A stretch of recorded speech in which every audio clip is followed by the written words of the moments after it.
যে স্বপ্নের জন্য যারা প্রাণ দিয়েছে সেই স্বপ্নকে আমরা বাস্তবায়ন করবই।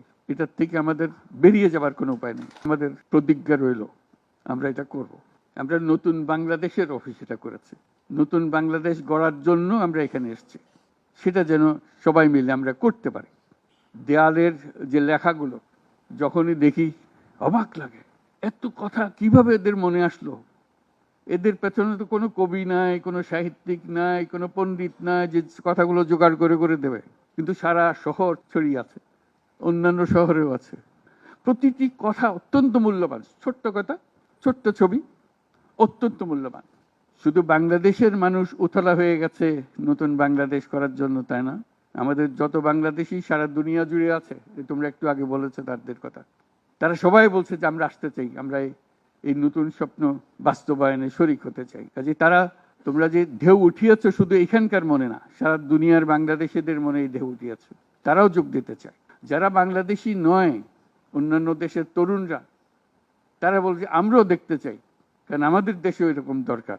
কাজে এটা কোনো সীমাবদ্ধ নয় যে বাংলাদেশের মনের মধ্যে তোমরা প্রচন্ড ঢেউ জাগিয়ে দিয়েছ, প্রচন্ড স্বপ্ন জাগিয়ে দিয়েছ।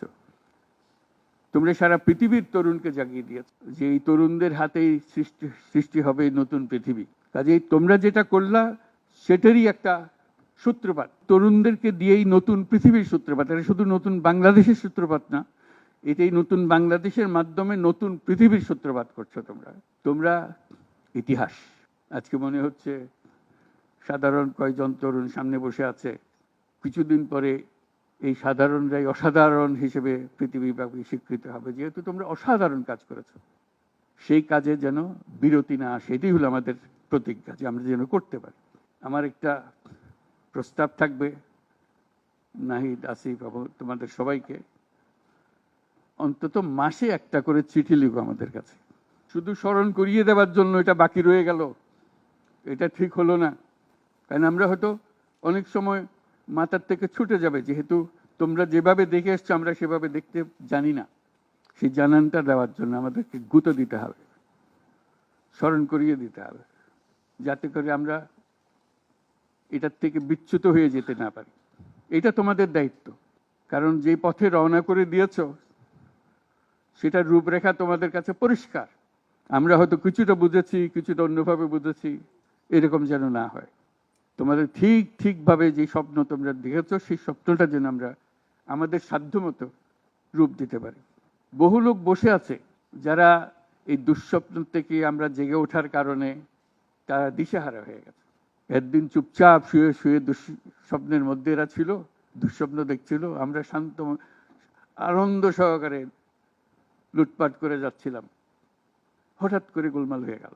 তারা কি চুপচাপ বসে থাকবে? মোটেই না। খুব চেষ্টা করবে আবার তোমাদেরকে দুঃস্বপ্নের মধ্যে যাতে ঢুকিয়ে দেওয়া যায়, তারা শান্তমতে আবার শান্তিতে আবার তাদের রাজত্ব চালাতে পারে। তারা চেষ্টার ত্রুটি করবে না।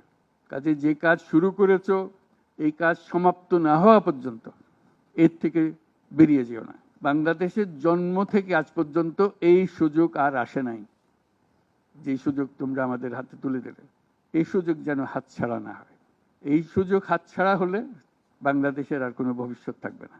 কাজে এইটা যেন শুধু রাষ্ট্র নয়, পৃথিবীর সম্মানিত রাষ্ট্র হিসেবে প্রতিষ্ঠিত হতে পারে, যেহেতু তরুণরা এটার হাল ধরেছে। এই কারণেই এটা ভিন্ন, এই কারণে এটা ইউনিক, অনন্য। এই অনন্য একটা দেশ আমরা তৈরি করতে চাই।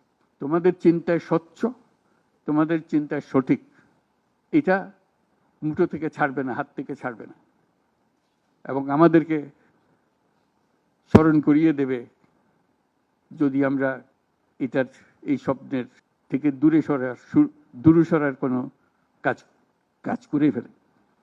আমাদের কারো কোনো ইচ্ছা নাই এই স্বপ্ন বাইরে যাওয়ার, এই স্বপ্ন বাস্তবায়ন করাই আমাদের সার্বক্ষণিক কাজ।